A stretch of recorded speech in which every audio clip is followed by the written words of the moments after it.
नमस्कार दोस्तों, आ गए हैं फिर एक बार नए वीडियो के साथ। इसमें हम दिल्ली सल्तनत के क्वेश्चन को डिस्कस करेंगे। 20 क्वेश्चन जो कि बहुत ही महत्वपूर्ण है आपके एग्जाम के लिए और दिल्ली सल्तनत से हैं। ये सेट 1 है और कहिएगा तो इस कमेंट कीजिएगा तो इसके बाद भी अगला सेट लाएंगे। तो चलिए शुरू करते हैं। तो आपका पहला क्वेश्चन है, गजनी का वह प्रथम शासक कौन था जो खलीफाओं से सुल्तान की उपाधि ग्रहण कर सुल्तान कहलाने वाला प्रथम शासक बना? तो आपका सही आंसर होगा महमूद गजनवी। देखिए, काफ़ी लोग गजनवी और गौरी में मतलब कंफ्यूज हो जाते हैं। तो देखिए, गजनवी आया, गजनवी और गौरी। तो मात्रा का ध्यान रखिएगा। गजनवी इसमें की का मात्रा है, इसमें कौ का मात्रा है। तो पहले की आता है, उसके बाद कौ आता है। तो ऐसे याद रख सकते हैं आप। अगला क्वेश्चन देखते हैं।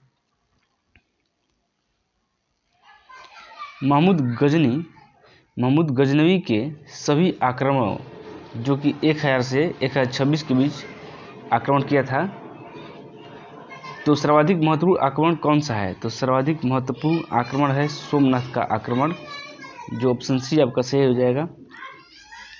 25 से 26 के बीच 1025 से 26 के बीच आक्रमण किया था। महमूद गजनवी के भारत आक्रमण का उद्देश्य क्या था?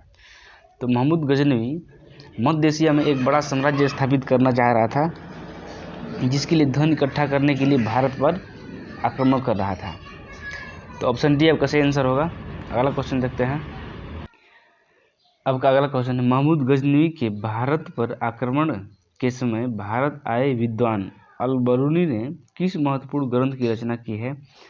तो किताबुल हिंद आपका बी ऑप्शन सही हो जाएगा। किताबुल हिंद की रचना किए थे अल बरूनी। दिल्ली सल्तनत की दरबारी भाषा क्या थी? दिल्ली सल्तनत की दरबारी भाषा क्या थी? तो दिल्ली सल्तनत की दरबारी भाषा फारसी थी। ऑप्शन बी आपका सही आंसर हो जाएगा।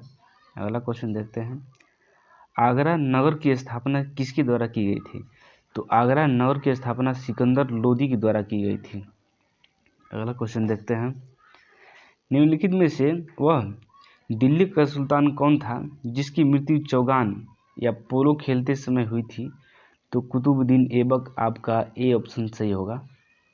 अगला क्वेश्चन देखते हैं, जो कि इल्तुतमिश का गुलाम था ऐबक। और इल्तुतमिश के कितने? 3 गुलाम थे, यल्दोज, कुबाचा और इल्तुतमिश। अगला क्वेश्चन देखते हैं। कुवत उल इस्लाम मस्जिद का निर्माण किसके द्वारा किया गया था? तो कुवत उल इस्लाम मस्जिद का निर्माण कुतुबुद्दीन ऐबक के द्वारा किया गया था। ऑप्शन ए आपका सही आंसर होगा। अगला क्वेश्चन देखते हैं। तराइन की लड़ाई 1191 निम्नलिखित में से किसके बीच हुई थी? तो तराइन की लड़ाई महमूद गौरी और पृथ्वीराज चौहान के बीच हुई थी। ऑप्शन बी आपका सही आंसर होगा, जो कि इसमें गौरी की हार हुई थी और पृथ्वीराज चौहान की जीत हुई थी। अगला क्वेश्चन देखते हैं। निम्नलिखित में से किस खिलजी शासक ने दिल्ली के राज सिंहासन पर बैठने के लिए अपने ससुर की हत्या की थी? तो इसका सही आंसर हो जाएगा अलाउद्दीन खिलजी। ऑप्शन डी आपका सही आंसर होगा, जो कि इसके दामाद और चाचा इसके ससुर और चाचा थे जलालुद्दीन खिलजी, जिसकी पुत्री से ये शादी किया था अलाउद्दीन खिलजी। रजिया सुल्तान की बेटी थी। तो रजिया सुल्तान किसकी बेटी थी? तो रजिया सुल्तान इल्तुतमिश की बेटी थी, रजिया सुल्तान। अगला क्वेश्चन देखते हैं।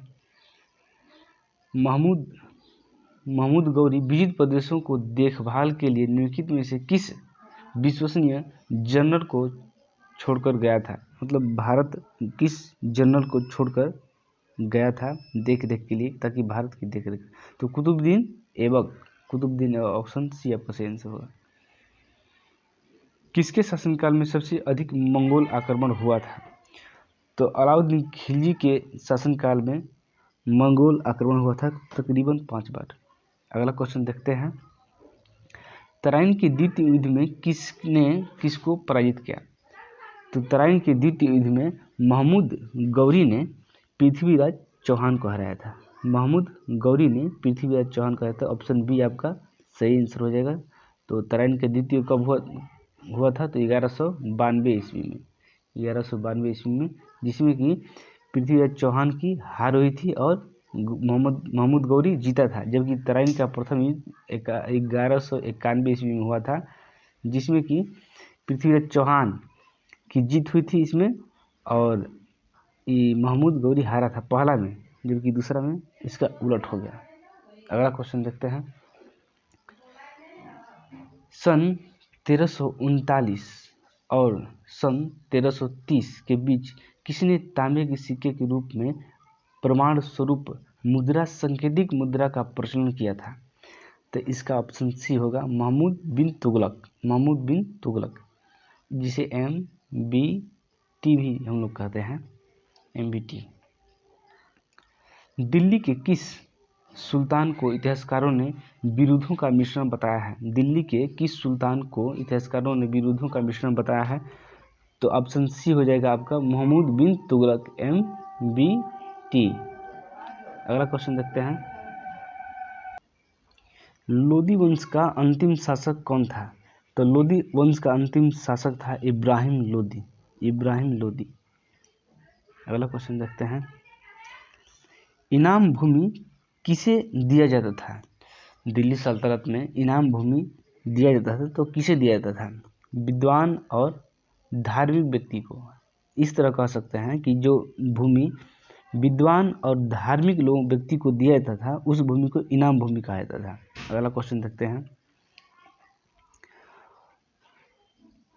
अगला क्वेश्चन है,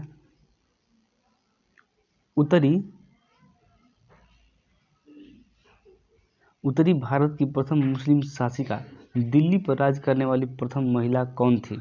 तो रजिया सुल्तान थी, जो कि इल्तुतमिश की बेटी थी। अगला क्वेश्चन देखते हैं। दिल्ली के प्रथम सुल्तान कौन थे जिन्होंने दक्षिण भारत को पराजित करने का प्रयास किया? तो अलाउद्दीन खिलजी हो जाएगा, जो कि जलालुद्दीन खिलजी का दामाद था और भतीजा भी था, जिसने अपने ससुर या चाचा जलालुद्दीन की हत्या कर गद्दी प्राप्त किया था। तो दोस्तों यहीं पर समाप्त करते हैं। यदि वीडियो अच्छा लगे तो चैनल को सब्सक्राइब करें, और फिर नेक्स्ट वीडियो आएगा। हर वीडियो में 20 क्वेश्चन रहेगा, और तकरीबन आपको ये सेट होगा 10 या 11 हो सकता है। इसमें आपको 100-150 क्वेश्चन कंप्लीट हो जाएगा। फिर मिलते हैं नेक्स्ट वीडियो में, तब तक के लिए धन्यवाद।